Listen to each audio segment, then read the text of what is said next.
This is Super Yacht News with E. Sisman. All right, so it's already Thursday and we haven't done a Super Yacht News this week, so we'll crack on with that. And this probably will be a little bit longer than usual, but that's because, like I said, we haven't done one all week, so let's get on with it.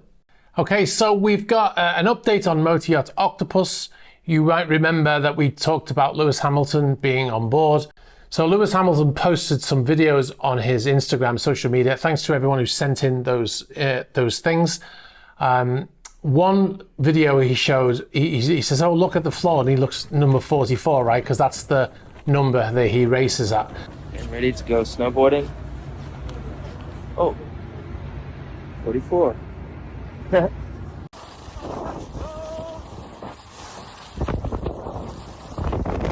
But that is a positive identification of the Octopus.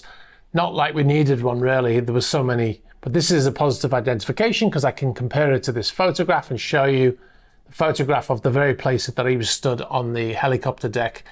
So yeah, he's comparing it because it's 44, but it actually says 4.4T, and that's the information for the helicopter pilots. That's the maximum weight that the helicopter landing area can take.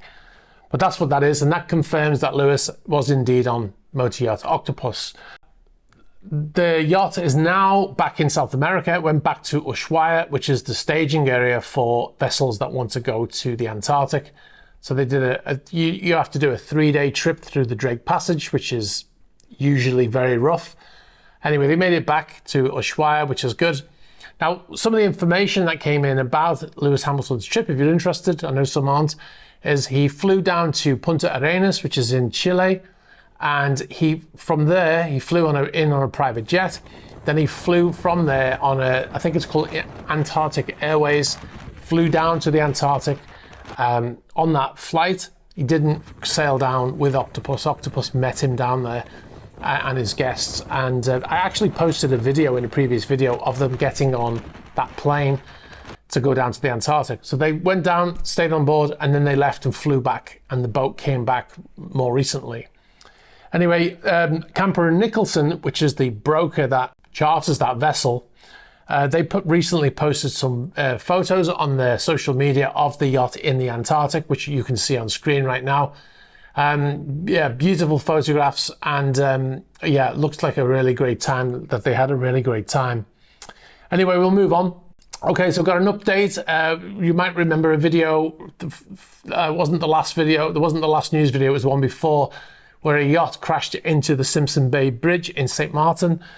The motor yacht Baca was the name of the yacht that crashed into it, and it damaged the control tower. And in the video, you can clearly hear a woman saying that it took them a long time to get that fixed.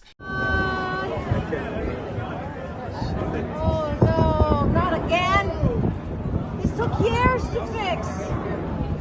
Well, I had somebody contact me through Facebook Messenger, and he gave me some of the information. Now, I couldn't reply back to him to ask him if he wanted to be credited, because he's not available on Facebook Messenger. So if you're watching, appreciate it. If you wanted a credit, then let me know and I'll credit you in future when I mention this information. But he said that the vessel Ecstasy, which crashed into it in 2019 and ripped off the control tower, he said after that happened, it took 2.5 years to fix that, to replace that control tower. So that happened in 2019. So it sounds like it was probably fixed sometime in 2022, only to be hit again by this yacht, although it wasn't completely destroyed as it was with the Ecstasy. So hopefully it won't be too hard to fix that. Also had a contact from somebody who is a skipper. I think he's a yacht captain, and he said that it's quite difficult going through that area. It's something to do with the way you have to turn the vessel midway going through the bridge. I can't remember exactly what he said, but he said he was saying that it is quite a tricky maneuver to have to do, and if it's windy, it makes it more difficult. So it might look simple when you're watching it, but things are never as simple as they look when you watch, right? Anyway, so we'll move on to the next story.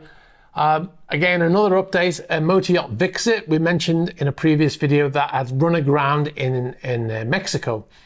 And the vessel was heavily damaged on the hull, and it ripped off both of their stabilizers. And we showed some photographs of the yacht in a dry dock, just sat there with some writing on it where they talk, whoever it is who's surveyed it has written some stuff on there. But the vessel wasn't repaired. And anyway, we found out it's in a shipyard in San Diego, and the vessel still hasn't been fixed, and there's nobody currently is working on that vessel. It's just sat there in the shipyard. Now, the probable reason for that is that the insurance company has been contacted and they're waiting, for approval before they start to repair the vessel. All right, so we'll move on to the main story, and this is the you've seen the title already. Mystery yacht arrives in Australia. Now, this is quite an interesting story. There's a news article that came out. Somebody sent me this link. I'll put the news article on now. Mystery surrounds the arrival of a very large boat in the Broadwater. The 50-metre-long vessel named Plan B was brought through the waterway a short time ago, where it was tied up at the new SuperYacht wharf. It has 4 other boats wrapped up on board, as well as a helicopter. The shipping company who brought it here says they can't give any details about its owner due to a non-disclosure agreement. It was once a charter vessel available for $400,000 a week. So you've seen that news article. The vessel is called Motor Yacht Plan B, and it's a 49-metre or 163-foot vessel. Now, what's interesting about it's gone into Australia, into this marina in Australia. But what's interesting about it is it was actually built for the Australian Navy. Now, I know what you're thinking. Why would the Australian Navy need a super yacht? Well, it was actually built as a survey ship, and it was actually a military vessel built in 1973. It was commissioned in April 1973, and it served as HMAS Flinders in the Australian Navy. It was decommissioned in October 1998, and then sometime after that it was taken to a shipyard and converted into the super yacht that you see now. It was relaunched in 2005 as Motor Yacht Plan B. So that's quite interesting that it was originally an Australian naval vessel. So the yacht is, now we don't know who the owner is. So now there's a lot of stuff out there. If you go on search online, if you go to Google and type in Plan B owner, you'll see stuff like Brad Pitt and stuff like that. Well, I don't know if Brad Pitt owns it because I don't know who the owner is, but it's unlikely. Also, most of the stories that talk about Brad Pitt owning it, they actually show a different vessel. Because there are 2 vessels called Plan B. One of them is a 73-metre, as you can see in the video footage here, and the other one is a 49-metre, which is you can see in these photographs or in the news video that we saw. It's a very different vessel. Now, the yacht is, the registered owner of the yacht is an American company, a US company called PB International, PB International Investments Limited. And that is care of a company in Florida. Now, it's unlikely, therefore, to be owned by anybody who's on the sanctions list, right? Because if it was owned by a Russian who was sanctioned and it's registered in the US, well, it would be very easy for them to seize that vessel. So there are a number of stories out there that various different people own the yacht Plan B, or a yacht called Plan B. As I said, there's 2 yachts. One of them was Brad Pitt, which we've proved that is not the case. The 73-metre is actually owned by somebody called Patok Chodiev, and that's according to Super Yacht Fan. And he's originally from Uzbekistan, but he also has UK and Belgian nationality. He's not on the sanctions list, and we're not talking about his boat anyway, so it's irrelevant. But like I said, this other vessel is owned by a US company, so it's very unlikely to be anybody from Russia who's currently on the sanctions list. Like I said, we don't know who the owner is. We know the registered owner is, but we don't know who the beneficial owner is. Now, if you are watching this video and you know who the owner is, if you worked on this vessel maybe, please get in touch and let us know. We'll be very interested to put a name to this. All right, one last thing, be sure to check out our Patreon page. You can find it at patreon.com/esysman.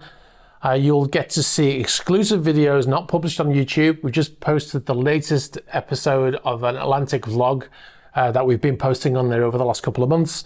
You'll get early access to features advert free, and you'll also get to suggest topics for future videos and ask questions for upcoming Q&As. So be sure to check that out, patreon.com/eSysMan. Now, if you've got any information for us about any of these stories that we've mentioned tonight or any other stories, you can get us through the About page on the YouTube channel. You can get us on Instagram, on Facebook Messenger, and you can also get us on Threema. Be sure to like this video, hit the subscribe button, and hit the bell for future notifications. All right, guys, thanks very much for watching, and I'll catch up with you soon. Bye-bye.